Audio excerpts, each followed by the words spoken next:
يا مساء الفل على كل بيتفرج علينا في كل مكان. اهلا بحضراتكم حلقه جديده من الدراويش. الاسماعيلي النهارده بيستعيد نغمه الانتصارات وبيسعد جمهوره بعد فتره غياب. والظريف ان ماتش طبعا احنا فزنا على المصري النهارده 2-0 ودي نفس نتيجه الدور الاول، بس من بعد ماتش الدور الاول بدات النتائج تبقى مش ظريفه. بدا يبقى فيه هزايم، بدا يبقى فيه تعادلات، بدا يبقى في فوز بالعافيه. النهارده 2-0، فلما كانت الماتش بتاع الدور الاول هو بدايه غير موفقه لمرحله معينه، فاتمنى النهارده يكون بدايه موفقه لمرحله جديده ونكمل، لان المنافسه صعبه. احنا 24 نقطه مركز ثاني، بتروجيت 29 نقطه مركز الاول، بعدينا ثالث رابع خامس سادس، فرق بيننا وبينهم، وفي ماتشات مؤجله. لو الانديه اللي بعدينا كسبت الماتشات المؤجله ليها ممكن تنافس على المركز الثاني بكل صراحه. الموضوع صعب جدا، مفيش مجال ان احنا نخسر ولا ماتش جاي.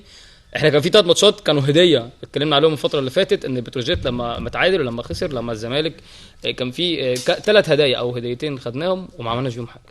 اخر ماتشين او اخر 3 ماتشات، النهارده فوز.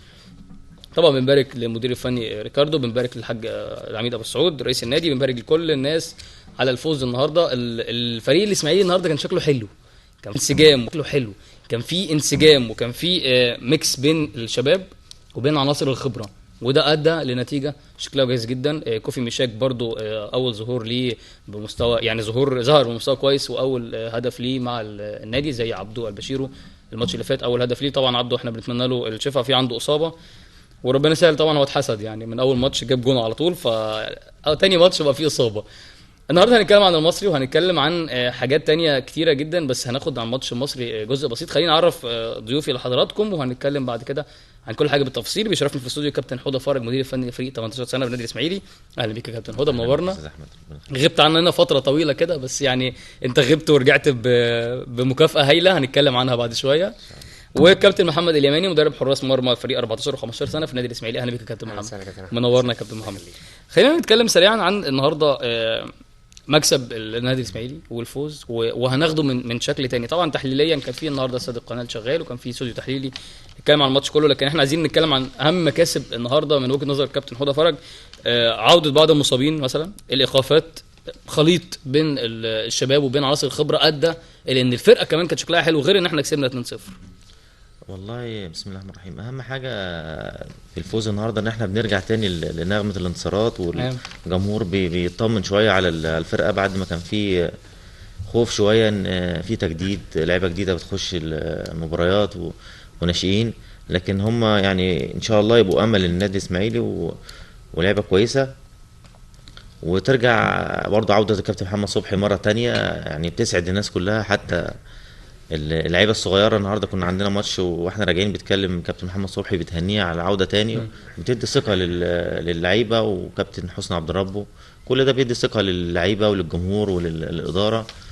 وان شاء الله يعني نستمر بقى، ان شاء الله تبقى يعني نقطه بدايه باذن الله ونحقق بطولات. كنت هتكلم بقى معاك يا كابتن يماني على عوده محمد صبحي تحديدا. يمكن الماتش اللي فات اخر مره هو شارك فيها ما اتفقناش كلنا على المستوى، لكن النهارده اتفقنا على مستوى كابتن صبحي.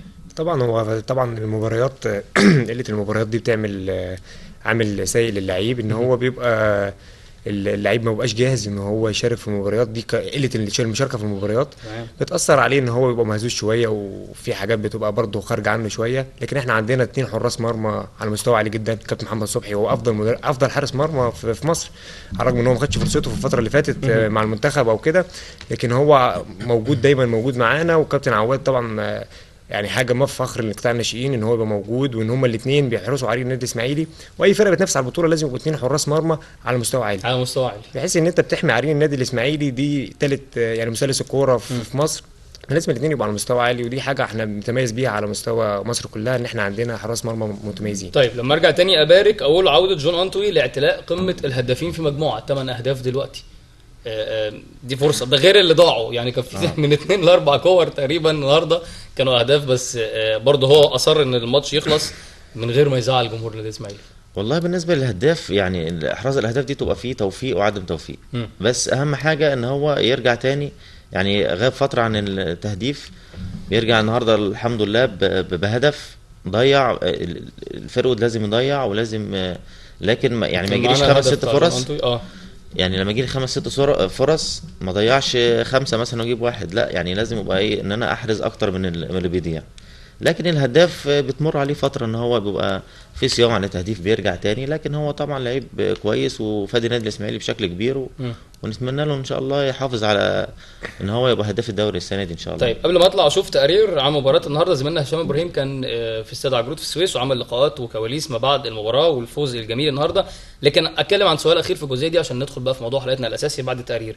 الصفقات الشتويه بتثبت اهميتها اكتر يمكن من الصفقات الصيفيه. عبدول بشيرو الماتش اللي فات وجون، والنهارده كوفي مشاك جون، يعني في توفيق شويه في الصفقات، مش هنتكلم عن مين سببها ومين اللي بيجيبها واللخبطه اللي كانت حاصله الفتره الاخيره. هي ممكن مش في توفيق، هي ممكن الدفع بتاعها في الوقت المناسب، ان احنا في محتاجين ان احنا يبقى عندنا راس حربه تاني، بس في ظل الغيابات والاصابات اللي موجوده عندنا. عصام علي مصاب، يعني عندنا غيابات كتير، فلما كوفي يبقى موجود، لما رجع مع حسني عبد ربه برضه اللعبه دي عملت تقل شويه للفريق. عمرو السوليه عمل تقل شويه للفريق برضه. خلي بال حضرتك ان انت في المنافسه لما بتبقى نازل لعيب يبقى قدامه حسني عبد ربه، قدامه عمرو السوليه، قدامه نجوم كبيره، كابتن محمد صبحي واقف في حراسه المرمى، قدامه ناس تقيله، جون انطوي هداف الدوري. اللعيبه نفسها اللي قدام الفريق الخصم بتعمل لك حساب ان انت معاك في لعيبه تقال، فبتبقى دي بتعمل برضه عامل رهبه شويه للفريق المنافس، بتسهل لك ان انت لو في لعيب شويه، لعيب صغير، لعيب لسه جديد موجود في الفرقه، بيعمل له تقل شويه ان هو نازل مطمئن ان في حد هيشيله في الفرقه. والصفقات الشتويه يعني دي موجودين من اول الموسم، بس احنا عارفين الدقه الماليه اللي كان فيها النادي، وبعدين لما الدنيا اتفكت شويه اللعيبه دي ما بقت موجوده، وان شاء الله احنا نتمنى ان هم يكونوا دعم في تأييدهم متاخر لظرف او اثر ده طبعا. لو كانوا موجودين من اول الموسم كناش احنا احتاجنا لحد دلوقتي ان احنا بننافس على البطاقه الثانيه في الصعود، كنا حسمنا الموضوع بدري شويه عن كده زي الدوري اللي هيفرق معانا في البطوله الافريقيه كمان، كان هيفرق كتير شويه، كان هيفرق لان احنا كنا بنلعب صالح موسى راس حربه، كان هيفرق كتير. كوفي مشاك ان هو موجود، كان هيفرق كتير برضو ان عبد الله موجود باك ليفت، كنا نحتاج صالح موسى في باك ليفت، كنا هنفرق كتير في تغييرات كويسه جوه الملعب. طيب احنا مكملين مع حضراتكم وهنشوف تقرير دلوقتي عن كواليس مباراه الاسماعيلي والمصري في السويس مع زميلنا هشام ابراهيم، ونرجع تاني فخليكم معانا.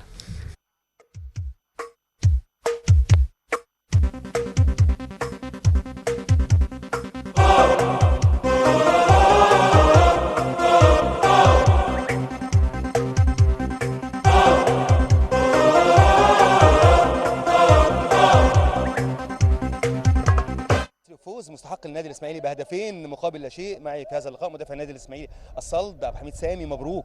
الحمد لله على النتيجه والحمد لله على الاداء. نشكر اللعيبه كانت مركزه قد المسؤوليه، عارفين الموقف اللي احنا فيه، الحمد لله دخلنا في المنافسه تاني، وان شاء الله نجتهد اكتر وعشان نعمل حاجه للنادي الاسماعيلي ان شاء الله باذن الله. الاسماعيلي قادر على العوده والمنافسه؟ طبعا اللعيبه كلها رجعت الحمد لله. مشاهدينا الاعزاء، يعني فوز للنادي الاسماعيلي وثلاث نقاط كان في احتياج ليهم، يعني مدافع يعني اتقال عليه كلام كتير جدا في الفتره الاخيره دي، ولكن النهارده يعني استطاع ان هو يرد على الناس. صالح موسى مدافع النادي الاسماعيلي، مبروك يا صالح. طبعا الحمد لله هشام، فوز كنا محتاجينه زي ما انت قلت كده، فوز بعد غياب سلسله من ضيعنا كتير ماتشات كتير، تعادلات كتير وبتاع، فالحمد لله النهارده كان الفوز كنا محتاجينه جامد. بعوده بعض الناس المصابين النهارده ادونا دفعه الحمد لله، وادينا كويس بدينا بروح والحمد لله.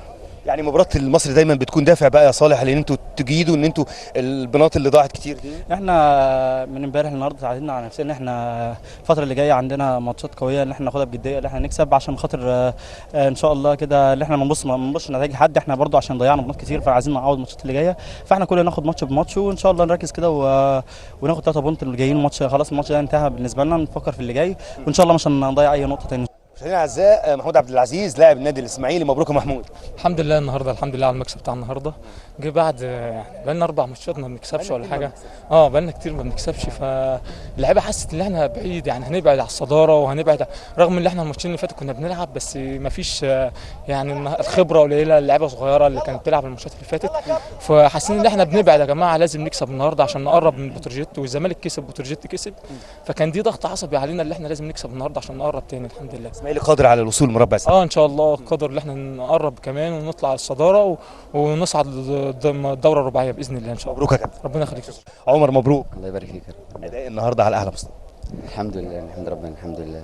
الفضل يعود لزمايلي في الفرقه وكابتن حسني طبعا، الواحد يلعب جنبه حاسس ان هو تقيل في الملعب، وكابتن عمرو السوليه لما نزل، وجود برده كابتن محمد صبحي اللي لسه راجع من بعد الوقف. نحمد ربنا الحمد لله على الاداء، الحمد لله. الاسماعيلي النهارده يعني ادى بشكل مغاير للمباراه السابقه. واحده واحده ان شاء الله هنرجع تاني لمستوى النادي الاسماعيلي، الناس كلها مستنيه المستوى ده، وان شاء الله واحده واحده هنقدر نعمل كده، ولسه فاضل لنا 6 7 ماتشات ان شاء الله نقدر نعمل حاجه عشان نوصل المربع الذهبي ان شاء الله. مبروك. الله يبارك فيك يا رب. المدافع الصلب للنادي الاسماعيلي. والنهارده انا اتكلمت مع الكابتن اسامه نبيه وقال لي عنا النهارده جايين علشان شوقي السعيد. شوقي مبروك. الحمد لله، ربنا يبارك فيك، ربنا يخليك. يعني الاداء النهارده الاسماعيلي كان مغاير للمباراه السابقه. هو ده الطبيعي بتاع الاسماعيلي اللي احنا يعني المفروض الاسماعيلي يكون فيه، ده الطبيعي بتاعه. وان شاء الله باذن الله النادي الاسماعيلي نادي كبير. الفتره اللي فاتت كانت فتره سيئه علينا عشان كان في غيابات. الغيابات رجعت لنا تقل في الملعب. كابتن حسني مدينا تقل، كابتن صبحي سوليه مدينا تقل في الملعب. ان شاء الله باذن الله نكمل كده ونقدر نعمل حاجه النادي الاسماعيلي ان شاء الله. الناس بيقولوا ان الاسماعيلي بيفوز على المصري بالتخصص. واحنا شايفين الماتش يعني كان كله كوره لصالح الاسماعيلي، كوره كويسه. النادي المصري طبعا ما بنقللش النادي المصري نادي كبير وفي لعيبه كويسه ومعاه مدرب قدير. ربنا يوفقه في المباريات الجايه واحنا ان شاء الله باذن الله ربنا يوفقنا. كلام كتير عن ان شوقي السعيد عايز يعني يمشي، عايز ليه عروض ثانيه. لا، في فرق بين اللي هو عايز يمشي وفي فرق اللي هو بيجي له عروض. انا مش عايز امشي من النادي بتاعي، انا مبسوط في النادي الاسماعيلي، بلعب في احسن نادي في مصر. انا بشرفني ان انا بلعب في النادي الاسماعيلي، ولو احترفت احترف خارجيه مش هحترف داخليه. الاسماعيلي قادر بقى على العوده مره اخرى ثانيه شوقي ويوصل للمربع ازاي؟ ان شاء الله باذن الله ما فيش حاجه مستحيل، وده مكاننا اللي احنا ان شاء الله باذن الله نقدر نحط النادي الاسماعيلي بتاعنا فيه.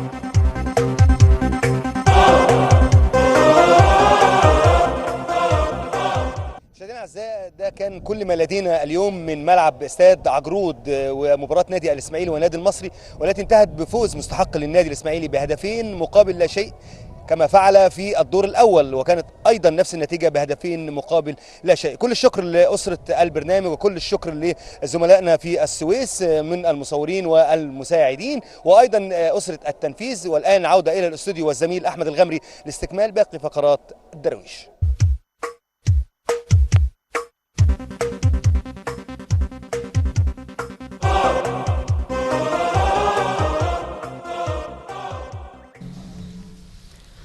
شكرا ليك يا هشام. زميلنا هشام ابراهيم كان في استاد السويس، وهشام موجود ورا النادي الاسماعيلي في كل الاماكن الموجوده فيه، وهو ان شاء الله طالع عمره، يا رب عمره مقبوله ويجي لنا بالف سلامه. يمكن الاسبوع الجاي واللي بعديه ممكن ما يبقاش موجود معانا، لكن ان شاء الله يرجع بالسلامه يا هشام. لما تتوفر لك كل عوامل البطوله وتحصل عليها فده انجاز. كل عوامل متوفره وحصلت على بطوله فانت كده عملت انجاز. لكن لما يكونش في عوامل متوفره وفي ظروف صعبه وفي ظروف ماديه سيئه جدا وتحصل على البطوله فده اعجاز في حد ذاته. قطاع الناشئين قدر يحقق الاعجاز ده الموسم ده، حقق عدد من البطولات لعدد من الفرق. يمكن فريق الاسماعيلي تحت سن 14 سنه توج لبطل دوري المنطقه. انا عايز اقول لكم الخبر عشان عايز اقول الاسماء عشان الناس دي تاخد حقها. بعد ما حقق الفوز على فريق القناه بهدف نظيف في مباراه اللي اقيمت على ملعب الفرع السادس اسماعيليه. طبعا بيقود الفريق المدير الفني الكابتن محمد فاروق، مدرب العام علاء ابو حماد، مدرب حراس مرمى الكابتن محمد اليماني وبشرف النهارده في الاستوديو، واداري الفريق احمد عبد الله، واخصائي العلاج الطبيعي دكتور باسم فتحي. كمان توج فريق الاسماعيلي مواليد 95 بطلا لدوري المنطقه بعد ما حقق التعادل امام فريق القناه بهدف لكل فريق في مباراه اللي جمعت بينهم على ملعب فندق ايتاب هنا في اسماعيليه. يقود الفريق مدير الفني كابتن حوده فرج، هو منورنا في الاستوديو النهارده، ومدرب حراس المرمى الكابتن سيد جاد، واخصائي العلاج اخصائي العلاج الطبيعي دكتور ناجي ابراهيم، واداري الفريق جمال الحلوس. كمان انضم لينا في الاستوديو مع الكابتن حوده فرج والكابتن محمد اليماني النجم الصغير والناشئ نجم النادي الاسماعيلي الصاعد، وافتكروا الاسم وافتكروا شكله بعد كده هيبقى عامل ازاي، لان ده مستقبل الفريق هو وكل زمايله. لكن النهارده اخترناه يكون موجود معانا النهارده، وبعدين هيبقى معانا كل زمايله في الفرق المختلفه. نجم النادي الاسماعيلي اللاعب محمد عبد السميع 13 سنه. اهلا بيك يا محمد. وبتلعب كمان في 14 و15 صح كده؟ صح. منورنا محمد. ابدا بيك طبعا بعد اذن الكباتن. والبطوله كنت لعبتها ايه والبطوله كنت لعبتها ايه والبطوله كنت موجود في انهي بطوله فيها؟ انا كنت موجود في بطوله 13 سنه اللي هو فريقي. الحمد لله كسبناها ومركز اول، وصعدت 14 سنه، والماتش الاخير اللي هو كسبنا القناه 1-0 وتوجنا بالبطوله الحمد لله. والبطوله انت بتلعب من امتى؟ انا بقالي 8 سنين في النادي. 8 سنين في النادي الاسماعيلي. مين بقى مثلك الاعلى؟ طبعا كابتن حسني، بعد كابتن عجوز وعمر جمال. انت عايز تقسمهم طيب ترتيبا للاعمار السنيه ولا عايز تقسمهم ازاي عشان ما حدش يزعل؟ انا عارف. لا طبعا الاعمار والخبره وكده. كابتن حسني، كابتن العجوز، كابتن عمر جمال. مين تاني؟ كابتن حمص بيقود اللعيب في الملعب. عجبك مين اكتر وانت بتلعب في مركز ايه الاول؟ تحت المهاجم. تحت بلاي ميكر. عجبك مين في الفريق الاول وشايف ان اسلوب لعبه زي اسلوب لعبك، ولا انت شايف ان انت احسن من الناس اللي موجوده دلوقتي فمفيش حد نقدر نقارن؟ لا طبعا اسلوبي يعني يشبه كابتن ابراهيم حسن. بلعب تحت المهاجمين اشول. يعني اتمنى اكون زيه يعني. زي كابتن ابراهيم حسن نجم النادي الاسماعيلي طبعا. طيب كابتن حوده، فريق 18 سنه او فريق الامل للدراويش بيحقق بطوله المنطقه، وكمان بيقدم اكتر من نجم للفريق الاول، صح كده؟ طبعا بنبارك لكم على البطوله، يمكن ده موضوعنا الاساسي النهارده ان احنا هنتكلم فيه البطولتين اللي انتوا حققتوهم، واتكلم ان ظروف ماديه صعبه، ظروف النادي فيها حاجات مش ظريفه، لكن انتوا جوه قطاع الناشئين انتوا مركزين مع نفسكم قوي وحققتوا التارجت المطلوب منكم. طبعا الف مبروك على المشوار الجميل. الله يبارك فيك يا استاذ. طبعا كل اللعيبه اللي موجوده في النادي والمدربين ما عندهمش اي مشاكل ان هم يشتغلوا يعني زي ما نقول بدون مقابل، وممكن حتى هم يعني تلاقيهم بيصرفوا على حاجه زي كده. ليه؟ لان في حب بين المدربين وبين اللعيبه لو ما فيش حب بينهم مش هيبقى في نجاح. فده اللي بيخلينا ننجح يعني، لان معانا لعيبه مميزه واللعيبه عندهم امل. يعني 18 سنه انت بتتكلم في فريق الاول، عندنا 6 لعيبه في منتخب مصر اساسيين في منتخب مصر حاليا، منتخب 95 مع كابتن علاء ميهوب وكابتن احمد فكري. 6 لعيبه موجودين، يعني ممكن اقول لك اساميهم: محمد مجدي حراسه المرمى، وخالد صبحي، وعمر الوحش، ومحمد علاء لالا، ومحمد هنيدي، وباهر المحمدي. دولت 6 لعيبه موجودين في بشكل اساسي مع كابتن علاء خلاص. راح المنتخب 11 لاعب، راح التجمعات 11 لاعب، اختاروا منهم 6. طبعا لسه في فتره ممكن يروح ناس تانية وبتاع. في الفريق الاول في 8 لعيبه موجودين، بينضم لل6 اللي انا قلتهم دولت كريم امام واحمد جمال، لعيبه مميزه جدا، وان شاء الله ممكن يبقى ليهم فرصه الفتره اللي جايه باذن الله. فده انجاز كبير جدا ان فرقه واحده يطلع منها 8 لعيبه للفريق الاول. دي حاجه كويسه جدا تحسب لكل المدربين اللي اتمرنوا مع اللعيبه دي، اتمرنت معاهم، ما تحسبش لحد معين. ان شاء الله يبقى في يعني عمر الوحش بيشارك وليه شخصيه جوه الملعب، بيعدي وما بيخافش، لو في فاول هو بيطلب ان هو يشوطه. فشخصيه طالعه كويسه. محمد علاء الله لعب برضو قبل كده السنه اللي فاتت، وان شاء الله يبقى في اكتر من لاعب من كل المراحل السنيه باذن الله.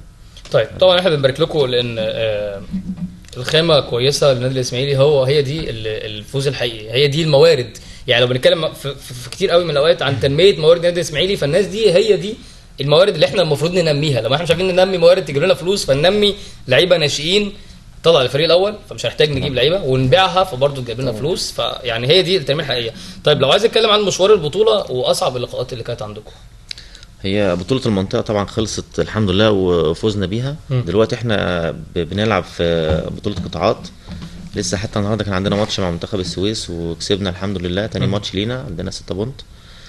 فبطولة دوري المنطقة بتبقى يعني مقتصرة على أندية إسماعيلية. يعني كنا 8 أندية، الإسماعيلي والقناة والشهداء وال8 أندية اللي هم كانوا مشاركين. لكن الدور الثاني حصلت يعني حاجات بسيطه كده، مشاكل بسيطه. فالدور الثاني لعبنا 3 انديه بس، الاسماعيلي والقناه والشهداء. تمام. فالدور الثاني كان مقتصر على ماتشين بس، الشهداء والقناه.